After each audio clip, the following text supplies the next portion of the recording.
Hello കൂട്ടുകാരെ, നമുക്കൊരു ഗോതമ്പ് പൊറോട്ട ഉണ്ടാക്കിയാലോ?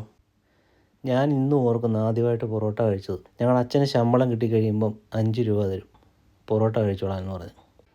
ഞങ്ങളുടെ വീടിനടുത്ത് തൈത്തറയിൽ എന്ന് പറഞ്ഞൊരു ഹോട്ടലുണ്ടായിരുന്നു അന്ന്. ഞാനന്ന് 3ാം ക്ലാസ്സിലാണ് പഠിക്കുന്നത്. അപ്പോൾ അവിടുത്തെ കടയിലെ രായിച്ചായനോട് ഞാൻ പറഞ്ഞു, പക്ഷേ എനിക്ക് ഒരു പൊറോട്ടയും ചാറും വേണമെന്ന്. അപ്പോൾ പുള്ളി എന്നോട് പറഞ്ഞു, ഒരു പൊറോട്ടയാണെന്നുണ്ടെങ്കിൽ നീ പൈസ തരണ്ടാന്ന്. അപ്പോൾ എനിക്കറിയത്തില്ല എത്ര പൊറോട്ട കഴിക്കാൻ പറ്റുമെന്ന് അറിയത്തില്ല. അപ്പോൾ അതുകൊണ്ട് ഒന്ന് പറഞ്ഞേ. അപ്പം ഞാൻ ശരിക്കും പറഞ്ഞാൽ ഒന്നേ കഴിച്ചുള്ളൂ, പുള്ളി പൈസ തരണ്ടാന്ന് പറഞ്ഞുകൊണ്ട്. അങ്ങനെ കഴിച്ച് വെളിയിറങ്ങി വന്നപ്പം പുള്ളിയോട് എന്നോട് ചോദിച്ചു എന്തോ കഴിച്ചു. ഞാൻ പറഞ്ഞു ഒരു പൊറോട്ടയും ചാറും. എന്നാൽ നീ പൈസ തരണ്ട പൊക്കോളാൻ പറഞ്ഞു. അങ്ങനെ ആദ്യമായിട്ട് പൊറോട്ട കഴിക്കുന്നത്. അതുകൊണ്ട് പൊറോട്ട കഴിക്കുമ്പോഴൊക്കെ പുള്ളിയെ ഓർക്കാറുമുണ്ട്. ചില കാര്യങ്ങൾ അങ്ങനെയാണ്, നമുക്ക് മറക്കാൻ പറ്റില്ല. നമ്മുടെ പൊറോട്ടയും ബീഫും റെഡി ആയിട്ടുണ്ട്. അപ്പോൾ നമുക്ക് കഴിച്ചാലോ? അച്ചായ ഉണ്ടാക്കി ഗോതമ്പ് പൊറോട്ട കഴിക്കണ്ടേ? വേണ്ട, ഇങ്ങനെ എടുത്തിട്ട് ഒരു തേങ്ങാക്കൊത്തും എടുത്ത് ഇങ്ങനെ പിടിച്ചിട്ട് എങ്ങനെ വെക്കണ്ടേ? അച്ചായുടെ വായിലോട്ട് വെക്കാം. ശരിയായതുകൊണ്ട് കുഞ്ഞിന് കഴിക്കാൻ പറ്റത്തില്ല കേട്ടോ. വേണ്ട ഇങ്ങനെ